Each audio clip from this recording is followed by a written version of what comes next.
Bis repetita, comme au dernier scrutin législatif de septembre, 30 listes se présenteront aux prochaines élections du 2 mars.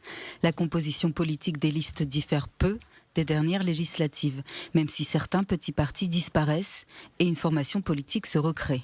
Ce mercredi, dans les couloirs du Parlement israélien, s'est déroulé un drame de dernière minute au sein des partis religieux de droite Yamina et Otzma Yehudit, force juive. Avant que les portes de la Knesset ne se ferment, la liste Yamina, qui s'est présentée aux dernières élections, s'est reformée juste avant leur limite.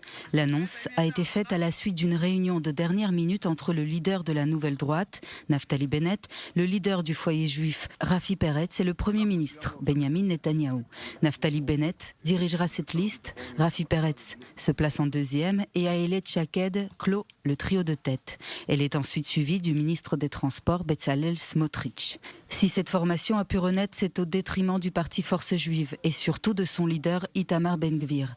Naftali Bennett ne s'en cachait pas, il refusait catégoriquement de figurer sur la même liste qu'Itamar Ben-Gvir, qu'il considère comme un extrémiste. Autre union, mais cette fois-ci à gauche, le parti travailliste Gesher Meretz décide de faire liste commune, ce qui sonne la fin de l'Union démocratique dirigée par Nitzan Horowitz. Pour certains, cette union est plutôt un mariage de raison, car les idéologies de ces partis politiques divergent. Néanmoins, ne voulant pas courir le danger de tomber en dessous du seuil d'éligibilité, leurs dirigeants ont choisi de créer un bloc de gauche assez diversifié.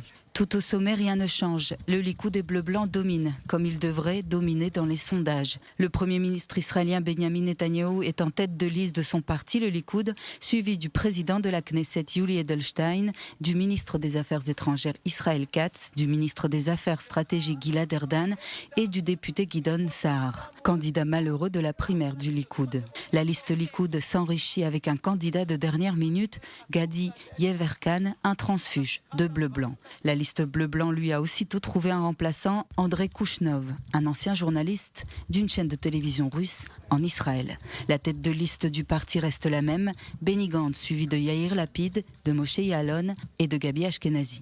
Les partis arabes israéliens ont aussi déposé leur liste sans grand changement par rapport au précédent scrutin. À sa tête toujours, le député arabe israélien Eman Odeh. En Israël, les dépôts de listes ont leur lot de péripéties et d'anecdotes. Cela fait 15 ans à présent que le parti pirate vient présenter sa liste à la commission électorale sans jamais avoir pu arriver à destination de la Knesset.